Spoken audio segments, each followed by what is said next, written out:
Hello and good evening. Thanks for joining us on tonight's show. This is Majority Caucus live on your Multi-TV, also live across the world on www.multitvworld.com. For tonight, we have quite a lot on our plate, and we'll do well to go through them all. But I must state that clearly the forces of imperialism and neocolonialism seems not to end anytime soon, and the latest disrespect that has been slapped on the faces of some countries, including Ghana, by the UK is the deposit of £3,000 if you want to go there as a visitor. I do not want to state how outrageous and preposterous this nonsensical condition is. Irresponsible as they are, I'm sure that they did not think it twice to visit this insulting requirement to a country like Ghana. I do not want to also refer to how much they benefited from their exploits in our coastal areas. Talk of slave trade, mining, everything, and they are still doing that. Major mining companies, they have their shares here. They engage in profit repatriation. When they make the money, they change it into foreign currency, take it to their country, enjoy, pay small taxes. And upon that, small visits that we want to do in their country is now being restricted by technicalities in the case of financial bonds. How more irresponsible a country like UK could be, I just don't understand it. Indeed, it has stiffened my jaws. I cannot even smile anymore for tonight. Also on the table is the issue of isophoton. I do not know if any of you have listened to Anani J. Forson, the country representative of isophoton in Ghana. He has invoked the limitless powers of the dreaded river Antoine-Yama's deity, that curses be upon those who have alleged that he has engaged in looting activities. He has greased the palm of any official, that if all the things that they have said on alleged against him are not true, then perhaps Antoine-Yama should not spare any of them. In this context, I'm referring to Young Patriot, who earlier on issued a statement accusing Anani J. Forson of colluding with some government officials, some of whose name has been mentioned, like the most honorable Okujeto Ablakwa, who has since issued a disclaimer. And to that effect, Anani J. Forson has come and indicated that he has never had any dealing with Honorable Okujeto Ablakwa. He has never colluded with him, neither has he greased his palm. What came before Okujeto was just a petition of which he owes it as a duty to call the appropriate ministry, which is Attorney General's office. I'm talking about Martin Amidu, then as Attorney General, who was called upon to look at the petition. I do not see any other thing that a minister would have done under the circumstances. If you receive a petition, what you only do is to refer the petition to the appropriate quarters. That is what Honorable Okujeto Ablakwa did. And this cannot amount to personal interest. This cannot amount to coercive tactics to, as it were, lure or impress upon the Attorney General to make payment. In any case, it does not lie within the powers of the Ministry of Information to persuade the Attorney General's ministry or office to make payments. This clearly violates common sense and logical reasoning, and I thought that people would know better. And so the Young Patriot, Anani J. Forson, has a budget for you. He said, if you want to really know who he is, he's a member, die in the woo, MPP supporter. In fact, neck deep in the activities of the MPP. And that he even made references to the ex-president Kufuor being his friend, Kojo Mpienim, Joe Gatti, and the likes. These are his friends. If the Young Patriot want to know, if there are any palms that have been graced, perhaps it is likely to be that of the MPP and not the NDs. In any case, this illegal contract that did not get parliamentary approval was given under the MPP. So what's the fuss about trying to make a cheap political point out of these rather constitutional matters that the MPP and their executives must be held accountable. And so, young patriots, you are warned. If you continue to peddle untruths, make frivolous allegations against Anani J. Forson, he has invoked the powers of Antonio Ama that you should be struck dead. So if I were you, I'll be making provisions and attempt to seek immediate forgiveness and offer the necessary sacrifices to reverse this case. As we all know, the powers of Antonio Ama is nothing that we want to joke with. Also, quick to our another discussion we'll be having tonight is regarding the election petition. Let me state here and now that we had enough of the childishness of MPP.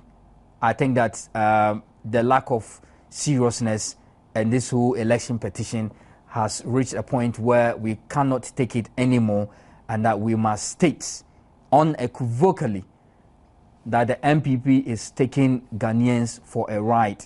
The MPP is treating us with great contempt, and as such, we must resist in all our efforts to make sure we remind them that in view of all this auditing done by the KPMG, the only conclusion is that I do not see any Supreme Court overturning any decision made by the EC. In other words, President Mahama's presidency is going to be intact. If anything at all, is going to be confirmed by the Supreme Court, and that there is never going to be a time, whether 2013 or the years to come, where we would have overturning of verdicts in the Supreme Court. It is not going to happen. For all of you NDC, including MPP, neutral party-minded persons, watching me, nothing is going to come out of the Supreme Court case. President Mahama will continue to be the president until we go for election 2016. No Supreme Court is going to overturn any decision. Take it from me. It is more than a surety. Welcome to the show. We have our guest in the studio. Another guest will be joining us shortly. I have been joined in by the editor of the Lens newspaper, Kobe Fiagbe, one of our regular guests in the studio. Thank you very much, Kobe, for coming. Thank you for having me. It's a pleasure. Yep, bro. Interesting expose by the KPMG audit reports. I don't even want to waste my breath on the issue of we need soft copy, because I thought that soft copy, if you need soft copy and you're not getting it, scan your own documents. You could have them on your pen drive. You don't need to necessarily get them from KPMG. But quite apart from that, I think the report is most revealing if you go into details, and I'm sure that you cannot wait to share with our Sure, but before I go to KPMG, let me say good evening to your, our cherished listeners and viewers. Okay. Bro, let me digress a little bit and go to Asefoton, and especially about the attempt to give Okudzeto Ablakwa powers that he never had. He didn't have. He never had. He couldn't have had it. Let's take issues one by one. First and foremost, it is public knowledge that Okudzeto Ablakwa is not a lawyer.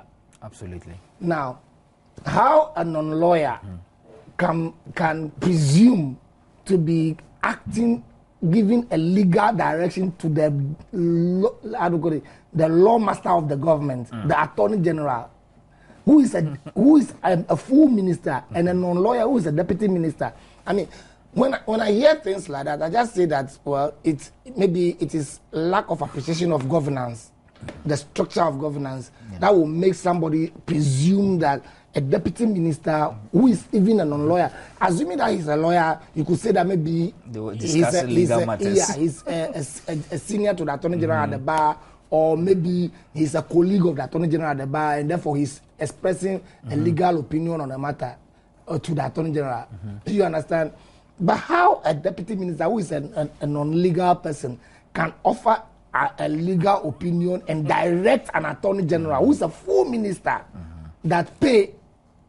It beats my imagination. It defies common sense reasoning. Absolutely. You understand? And to the extent that that whole Attorney General will also make or appear to be trying to make an issue of such a thing, will tell you that maybe he's looking for something. Let me make a quick input here. When you listen to Martin Amidu then, his frustration is that at any point in time that he sought to implicate the NDC government, then the Deputy Minister of Information, it was a duty of the ministry to make sure that the government image is protected. And in doing so, I think he started bearing grudges against Okudzeto Ablakwa.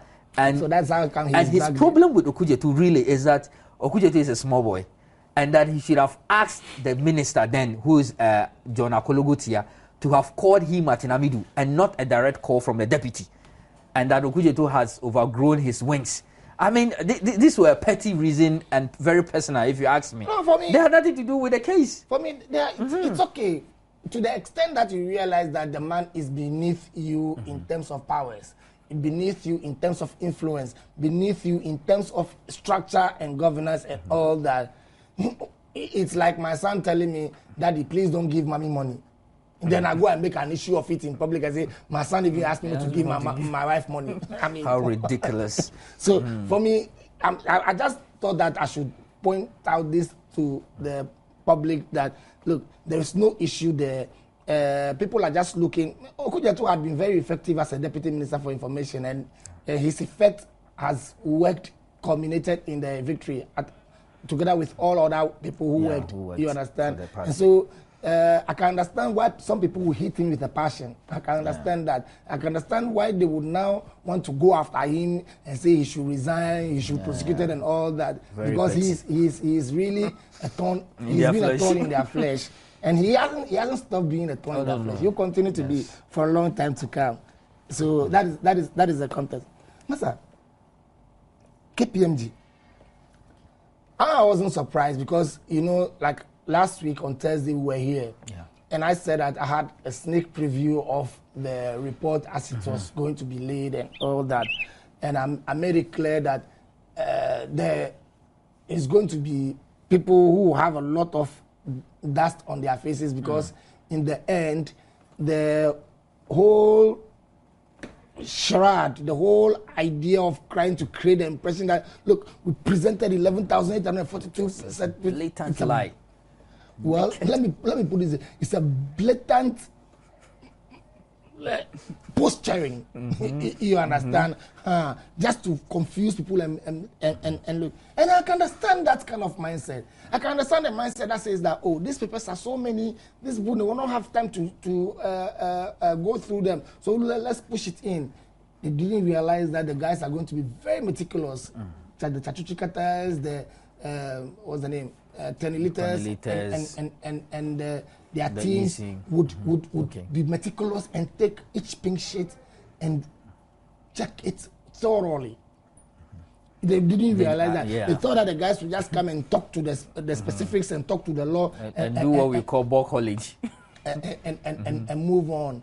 But in the end, here we are. The KPMG report is out, and suddenly people are now telling us that there are some boxes that have not been counted. Yesterday I was watching GTV and I saw Gloria Akufo saying that there are some boxes that are still at the registry that have not been counted. And I'm like, wow. Where from those boxes? Where from those boxes? Where are those boxes coming from? Already, with the ones that have been counted, we are having in the region of 13,000 from the registry and a little over 10,000. Is it? Let me be very specific. 9,856 from the presiding judge's count, right? 9,856. Now, when you are now coming to tell us that there are several boxes that have not been counted and they are still at the registry, then it means that by the time we finish with the registry's count, the registry will be having about 20,000 every. That would be too much. I mean, they are not taking anybody serious. Let's have mercy. That is my worry. I mean, look, let's begin from the beginning. This whole case started with allegations that John Dramani Mahama, the president-elect of then president-elect, yes, had colluded with certain EC officials to steal the mandate that should have been that of Nana Adodakwa Akufo-Addo. God forbid. And that in certain areas where Akufo-Addo had a certain number of votes, those votes were unlawfully reduced and padded onto John Dramani Mahama's vote so as to make him get more votes. Those were the specific allegations, and that the NDC colluded with EC officials and they went intercepting results mid-air and changing the figures mid-air and representing them to be announced. Now, we went to court. We went to court expecting that these specific allegations will be proved. In the end, we are told that, oh, we are ignoring those allegations, and that we are not talking of on the face of the pink sheet. So that's quite a journey. It's a huge jump, not a journey. Okay. It's a leap. You understand? It is not a journey at all. It is just like somebody do a poll vote. Okay. You understand? Yes. So the issues of the pink sheet had absolutely no relationship with the allegations that were made from the very beginning. And that is why we are where we are right now. Okay. Because having made those specific allegations, I come to realize that the allegations were false and you could not prove it. Not just that they were false, you couldn't prove it, that they were false. It's a different matter that it is true, but you didn't have the evidence to prove it. This was simply non-existent. Precisely. Given that the allegation is totally false and non-existent, now we must look for something to justify the posturing that we have put up, so as to continue to hold the support of our supporters and make them continue to believe that we won the election, but it was stolen. So quickly, let's look for something. Look for all the pink sheets. Let's look for any anomaly at all, anything that appears to be out of the ordinary on the face of the pink sheet, whether it is something that is easily explainable or whatever. Let's just make an issue of it. Now, having gone into that fishing expedition, they come with no catch. You know why it is no catch? Because you say that presiding officer didn't sign. Yet, in the end, your representatives at the police station have signed.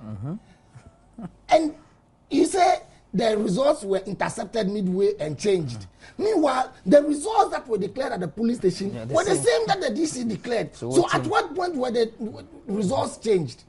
And in all this, the MPP is not claiming that the results at the police stations were not accurate. All they are claiming is that, well, the pink sheet has not been entered properly. Okay.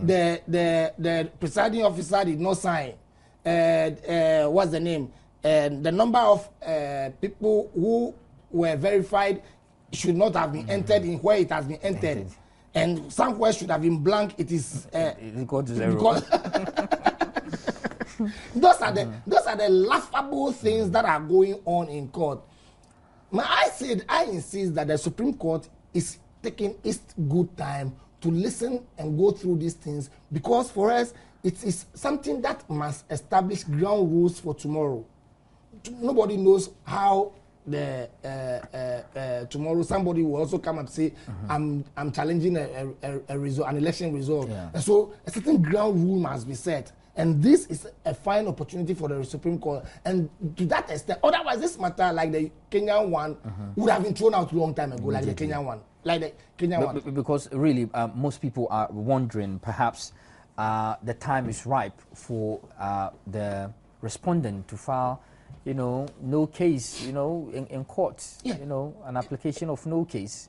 The truth of the matter is that is a legal strategy, and okay. I'm not being a legal person. I will leave that to the lawyer. But I'm saying that, as far as I'm concerned, my view is that the Supreme Court is using this as an opportunity to to set the ground rules against the future.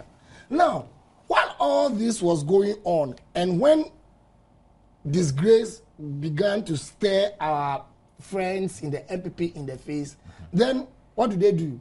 They rushed to Daily Guide, planted a story in the Daily Guide, and said, look, some box in Atoguba's office had gone missing. Atoguba had found it, and he had instructed KPMG to come and take the box and count it, and that at the end of the day, that box is expected to contain 2,000 votes. Now, this was at the time that the report had come, or information had come out that Atugubu's count had amounted to 9,856.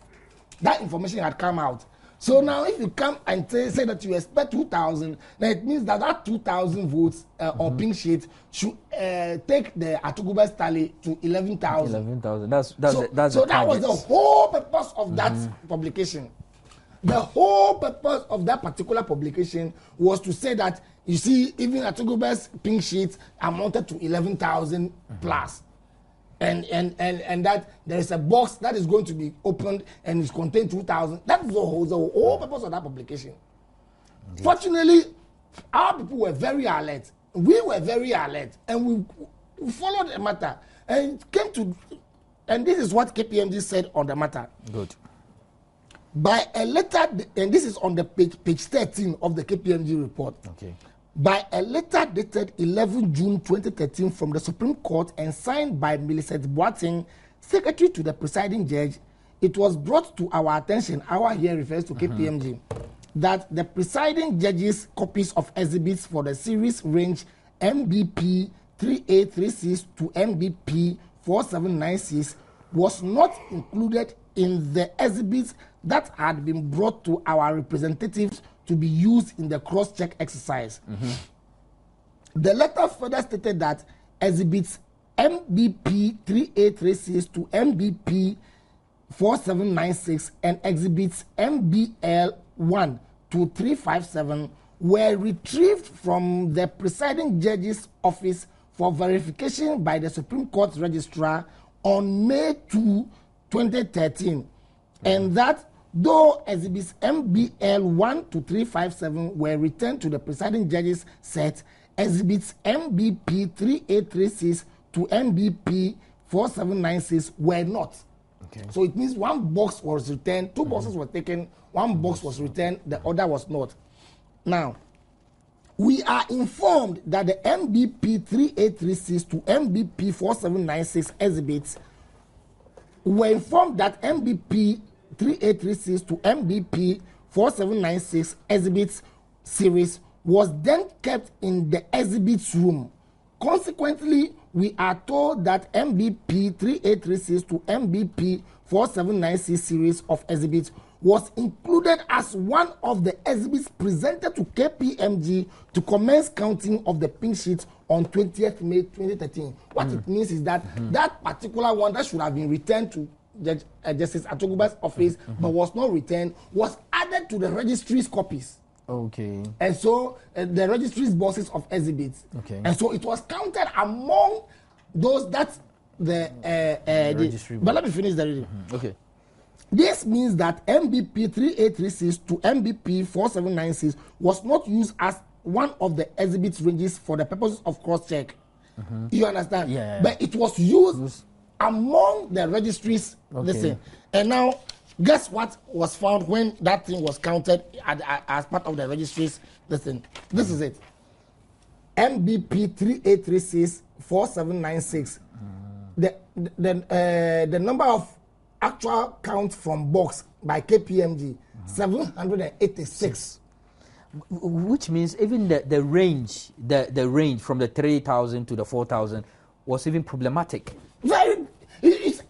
I just want to all deal of with them. All of them. I just want to deal with even the actual, not the expected or anything. The actual found is 789, 86. That is what was found in the box, not 2,000 as Daily Guide wanted the world to expect. And you know, I don't blame Daily Guide. We are news people.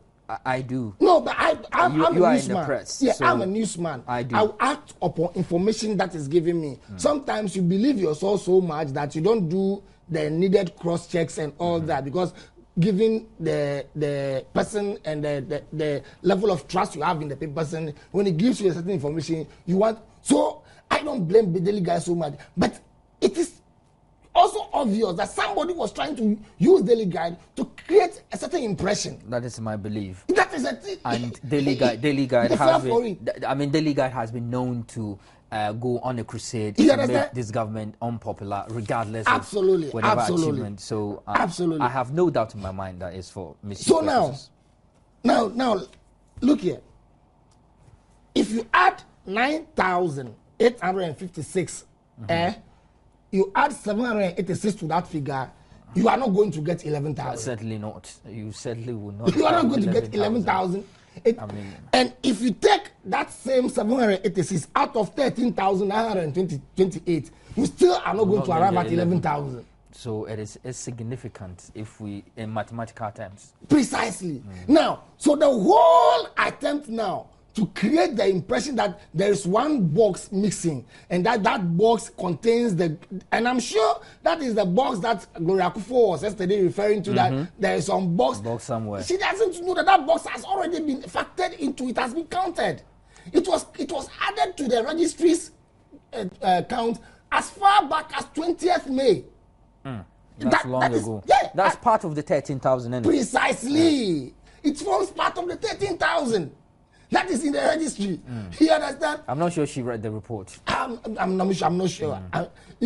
And so to now come back and now create the impression that there are some extra boxes miraculous. somewhere. And so when she said that yesterday before the court started sitting, I was expecting that Addison would get up and say, well, as far as we are aware, there are extra boxes that have not been counted, and so this report cannot be an accurate report. You understand? Yes. Because the order of the court was that KPMG should go and do a faithful and accurate count of all exhibits that have been filed with the court. So if there are boxes in the registry that had not been counted and the report is being submitted to the court, you don't thank the one submitting a report as lawyer Addison followed Chachu and Co to do. You remember Chachu led the thanking chorus and all of them said that they associate with it. So if the man is supposed to do a faithful and accurate count and he has not done a faithful and accurate count, you don't join people to say we thank them for doing a good job. Okay, but he congratulated KPMG. Absolutely. And in effect saying that we accept the report as it is. You understand? I do. I'm not saying that they will not come and raise issues about, but if the man up in issue has not done a faithful count, you don't go thanking him. You tell him, go back, there are extra bosses that you have not counted. Okay. You don't go thanking the man. So I'm perplexed. And I'm told that Gloria Akufo is the leader of the legal team. Yeah, she purports she is. Well, I believe she is once she says. Yeah.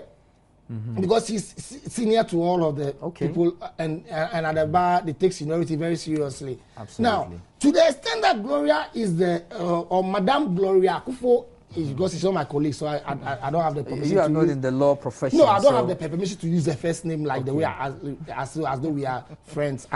She's not. Okay. Lawyer Gloria Akufo. Yeah, to the extent that Madame Gloria Akufo, lawyer, comes to tell us the whole world on TV before the cameras that there are other boxes that have to be counted. It means that from the beginning, KPMG hasn't done a good job.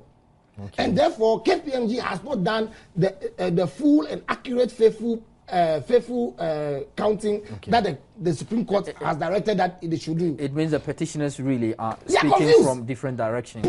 There's confusion. There's huge confusion in the camp. Let's hope that by the time we return from this commercial break, sanity indeed will prevail in the camp of the MPP. Not that we wish them well, but we wish them well, of course. I mean, we wish them well, not in court. Guardians. We don't wish them well in court because they really have no case in court. I will be right back. Stay with me. Don't go away.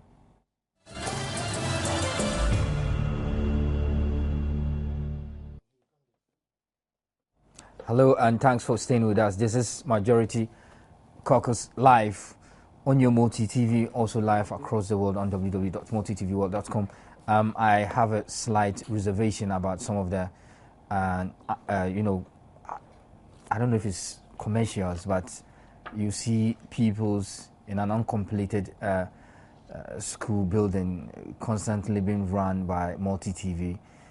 When we do go for commercial breaks, I want to provide on record that since then, those people have been provided with decent classroom blocks. So Multi TV, you might want to update your database and have the appropriate, as it were, pictures to showcase to your viewers. And Daily Guide, you've been on a very, very dangerous crusade, and I am one of those people who are not the least enthused with rather dastardly acts that has attracted to you public opprobrium. And to that extent, you should be very ashamed of yourself. You publish Atugube's box has been found. I know you know it's a blatant lie, but this is one of the several attempts, targeted at making this country ungovernable. But I can assure you, we are ready, we are prepared, we will meet you boot for boot. And I've also heard that the so-called Let My Vote Count are trying to defy the police order and go on an illegal demonstration. They should do that. They should dare. We'll meet them on the road. If they defy the police orders, the power of the citizenry would rise up against any evil force that is calculating to make this country unstable. We'll be there. As for Young Patriots and the matters arising, I have in the studio Prince Derek AJ. He has a message for you. He said the earlier you buy your eggs and schnapps and go and pour counter libation, the better for your safety, because indeed your fate lies in the hands of the powerful deity God, the river Antwa Nyama. You might want to be very careful. Thank you very much, Prince, for joining us. But before you sound that note of caution, you wanted to conclude on the pink sheet saga. Yeah. And so one of the things that came out from the court proceedings also, or it's still coming out, is, you recall, there was a letter that the EC produced during cross-examination of Dr. Mahmoud Bamrumia, and in which letter... For the unknown polling station, so-called unknown polling station. Later on, we were told that that letter was supposed to have been written 2 days. Yes, the stamp dates were different. 3 days earlier, ahead, and all that. And so, and therefore, that letter could not have been, the whole impression with the dates was that letter could not have been written by the people who were said to have written it. Okay. So that was a doubt that. Then, last week, Friday, we see a letter signed by Akoto Ampao, in which he was making reference to a letter that was written to them from KPMG in the year 2012 in relation to this Supreme Court case. That cannot be possible. It couldn't have been possible. Because KPMG just came... Precisely. And so then, now, two things comes to mind. Could it also be that this letter is also being backdated in a manner that will create doubt as to its authenticity tomorrow should an issue arise? Because we have one already in the Supreme Court that has not been resolved yet, even though it is in evidence. But it's not been resolved as to how the dates got confused. Do you understand? Or does that letter also give us an indication that the earlier letter could have been misdated, and therefore the EC's date of receipt could be the actual, the accurate date? Okay. These are legitimate concerns. Very, very legitimate concerns. And it is part of the court matters that are coming up. So if you read that letter, first line, it makes reference to a KPMG letter that's supposed to have been written in 2012. There would not be a 10 like Precisely. So you see the point. You see where we are right now. So I said that all these things add up to the realization that, look, there is no way, given the knowledge and experience of our Supreme Court judges, given the facts, the truth, and everything surrounding this case, given the way it is, that anybody can rightly expect that the Supreme Court will give a verdict that says that, go and rerun the election, or even that Akufo-Addo won the election and that it was stolen from him. Or there is no way, because the facts are so glaring. The truth, if you don't want to talk about fact, the truth is so glaring. Everything it's obvious the MPP is not interested in the truth. That is why. No, it is not about whether they are interested or not. You see, we have given ourselves. I'm coming. We have given ourselves as a country that we are going to be governed by law. Indeed. And the law is in the bosom of the judges. So and the president has made a point very, very clear several times over that, look, as he is president because the law says he is president. And if the Supreme Court, in whose bosom the law is, tomorrow says he is not president, he will hand over to the people and go. But he cannot see it happening because he wants fair and square. Okay. And that is the truth. Obviously, we'll go back to the discussion of Asufuton since we have Prince Derek KJ, but I need to sound this word of caution to IEJ Mensa and your organization. You must be very, very careful. You are in the mood of giving cautions this evening. Yes, she must tread cautiously with her organization. I'm smelling something very fishy. I hope really that it is not what you intended. If indeed it is, we'll have a big score to settle. Prince, welcome. Oh, thank you, and good evening to all your viewers. I believe Antonia Nma is not one of them. I don't subscribe to that date. So that's a disclaimer on that Antonia Nma one. I want to start by indicating very clearly that this administration, that's the NDC administration, has set for itself very clear targets. Okay. And I want to go to the area of looting. And I'm sure the MPP has always been known to be the looters brigade, and then lately they've been trying to, latch onto some statement that was made in the Supreme Court relating to judgment debts. The looting brigade started with the lands and also continued with the judgment debts. But I want to refer first to page 66 of the NDC manifesto. And it indicates some of the things that the administration would have done in the next 4 years, starting from 2013. It says, in the next 4 years, the NDC government will undertake the following activities. The Accra redevelopment policy will be revised to provide a coherent and transparent policy on the acquisition of public lands. And we know why, because the NPP were looting the lands. Then the next line said, a committee of inquiry will be set up to investigate untoward public land dealings in the past and sanctions applied against identified miscreants. Again, now the last paragraph that I want to look at is the one that follows. It says, another committee will be set up or a sole commissioner will be appointed to investigate, note, all disputed judgment debts and financial settlements against the state, and action taken to retrieve monies wrongfully paid out from the consolidated fund. Retrieve. So I believe that the intention of this administration is not one that is in doubt. The retrieval of monies did not start with a certain Martin Hamidou. The intent was not his.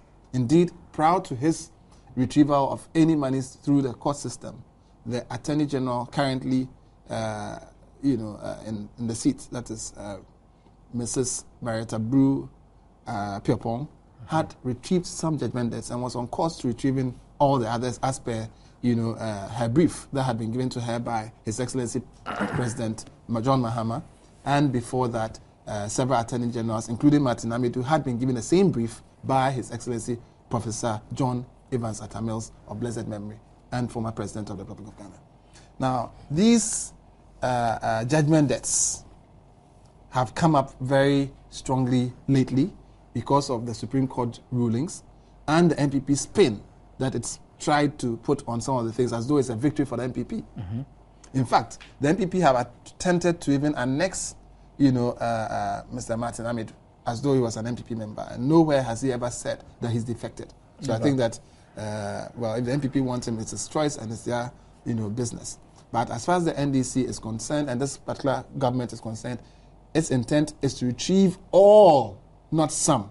And note that when Professor Mills gave the directive, he indicated that all judgment debts must, be, pursued, and also that the IOCO must investigate all judgment debts, all, not some, not some specific ones. And I think that must be made crystal clear. Now, the NPP has also been attempting to take away the credit that belongs rightfully to the administration, in as far as the line item of judgment debts was introduced into the parliamentary domain by His Excellency Professor Mills for the very first time. In fact, judgment debts were being paid for, and we've seen the records, from as far as one can remember, and are still being paid. There are different categories of judgment debts, the settlement debts, and so on. until it went to Parliament. Parliament had closed its eyes as an institution to judgment debts. And so the Auditor General's statement now became a key that opened the Pandora's box to what we are now discussing today. So I think, again, the credits is important. There are some two that have come up, Waterville and Isophoton. I think Waterville has been fairly bashed, except for the angles of the Shanghai group that President Kufuor brought. Also did not go to Parliament. Yes. Now, I've seen that is it Alaji? The newspaper, Crusading Guide, what's his name? Kukubaku. Alaji has been... Abdul Malik. Yes, he's been trying... He's not Alaji. Okay. He needs to go to Mecca. He's been trying very, hard to make a case for the Shanghai group for obvious reasons, because of the mention of President Kufuor. It is open secret that President Kufuor single-handedly brought in the Shanghai group after a trip to Shanghai. Nobody knows the discussions that went on, and we are not currently interested in that discussion. But the sole sourcing that he did was what led to the Waterville issue being, put aside. It's beyond the fact that they've not been able to do some aspects of their, contract, as it were, as they want to call it. And recall also that Yao Osafo-Mafu said that they should not do what they were doing. He sent a cabinet memo. Yeah. But before then, his deputy, Obiamwa, had already ordered the people to sites. To go on site. And to do what? To work. Yes. And that is what they were being paid for. Now, you see, what's interesting is that Obiamwa now shifts the blame to his boss, that is Osafo-Mafu, that he is the one who authorized him. Now that the heat is on. But no problem. I believe that the strange thing is that why did Osafo-Mafu allow himself, after all these warnings, to be sent to China to go and sign with the Shanghai group, which was witnessed by embassy people. In fact, the documents are available. Ahead of the Freedom of Information Bill, every document is available. All the documents. So, if this is not your signature, that is fine. You can say so. And it's been witnessed by the people in the China, embassy for Ghana. Now, Malik Kukubaku has been saying that the thing went to Parliament. Whereas, indeed, we all know that it is the Barclays loan component that went to Parliament. Yeah, there's this attempt for him to mix the two. Yes. The Barclays loan. You see, the Waterville people failed to get the money. Okay. So Ghana government had to now go and get the money. And they went for a loan from Barclays Bank, which loan agreement went to Parliament. But did the Shanghai contract go to Parliament? Because if you contract somebody to break a wall, and you contract another person to build that wall being the stadium. You contract one person to build, break down a stadium or stadia, and another to build stadia. And they are both foreigners. One is Italian, one is Chinese. And the Italian, you didn't take to Parliament. The Chinese, you didn't take to Parliament. And the issue now is no Parliament. No contract. So then Shanghai, President Kufuor, Malik, come again. Now to Isophoton. That is the Spanish. You see, we deal with a lot of countries, and Indeed. I think that we must look at all international contracts. They are trying to do some equalization by bringing in the gas pipeline, issue and all that. But those things are being rectified. In fact, it is good. The Sunlight campaign is good, and it is good that this administration is also being scrutinized because we are now correcting some of the errors. I mean, as human beings, we are fallible. Indeed. But if the NPP would not admit that they made mistakes, in fact, then what it means is that there was a deliberate attempt to defraud these companies. Absolutely. By Kojo Impienim, Kufuor, and others. I share that view completely. The reason is that you are saying that you did not make a mistake. It means that you knew what the law is. Most of them are lawyers. And they knew the position of the law, that if the thing did not go to Parliament, then the deal can be, vitiated and the states can get the money. And that's why maybe they decided to pay some of the people. Whereas when you play the rough, you are the party man. The Isophoton guy is their party man. His lawyer is their party man. Once they fall out with you, they didn't block the thing because they know that they can go to the final listen of getting the money out of you. In fact, this afternoon I was hearing that one of the reasons for the Isophoton deal being truncated is that the man went to chase Kufuor's daughter. Oh. Yes. Yes, that was on radio. Yeah, but Can you imagine? I mean, even MPNim admitted on radio interview that he gave this Greg Murray. Greg Murray, the UK. No, I was coming to that. Okay, I was on coming humanitarian grounds. Very funny. Yes, and petty. I was coming to that. You see, I was looking at country by country. We've looked at the Italians. Okay. We've looked at the Chinese. That's then we'll come to the country that has imposed £3,000. Yes, we are on the Spanish. Okay. The Spanish one, they're claiming today on radio that the man went to chase Kufuor's daughter, and when he was bounced, they decided to truncate it. What kind of life is this? Is that how we do business in this country? Now, the man is also now listed 15 people, including President Kufuor, Kojun Pienim, Professor Michael Quay, and several others. That these are the corrupt people who, did the 419 deal in the isophoton thing. Okay. And I think that all of these people have started speaking. I've heard Professor Michael Quay speak. Martin Amidu should take key notice of that. Martin Amidu must get to work again. Okay, then we go to UK before Switzerland. Okay, the trip we must look and pass the shortest route. So the UK, Greg Murray, in his very own words, after Greg Murray's book issue came out and they were blasted, they again exposed why they did business with him. The man was broke. The UK man was broke, so they did him a favor by giving him a contract. That is how contracts were being awarded under the MPP. So when we asked, now who cost him? And that we should go to the cost. No tendering, nothing. Oh, Charlie, you broke. Oh, Charlie, Charlie, my wife is having problems. Then Kojun Pienim calls Kufuor says, oh, I would have paid man on some function. That is how UK contracts were being awarded to former ambassadors who are cronies. Then to Switzerland, and that is where Nana Akufo-Addo's letter comes in handy. Nana Akufo-Addo, I think if the cameras can pick it up, a signature. You can't pick. Okay, no problem. Now, the signature here belongs to no other than Nana Akufo-Addo William. Okay. He signs a letter to the Minister of Finance. Copy the Attorney General, Martin Amidu. In fact, Martin Amidu, you have a lot of work to do. Martin Amidu and Dr. Kwabena Duffuor begging for judgment debt to be paid without delay to the Great Cape Company of Switzerland. Is Switzerland a Ghanaian certainly not community or settlement? It's a foreign country. Okay. European country. So again, it means that we must get Martin Amidu to look at whether the parliamentary approval was given for the Great Cape Company, or just like the Chinese, we must love every country. We are in the UN, non-aligned, Abi. So the Switzerland people's own. Nana Akufo-Addo, if you did not avert your mind to that, I think you want to do your research. Or Kwaku Baku might want to just do some documents. Write the documents. But the most important thing is that Martin Amidu was written a letter, not a phone call by Nana Akufo-Addo. And I want us to take the MPP logic seriously. They are claiming that Honorable Okujeto Ablakwa made a phone call to Martin Amidu, which he admits making a call, which Martin Amidu admits getting a call. But the rest of it is you said, I said.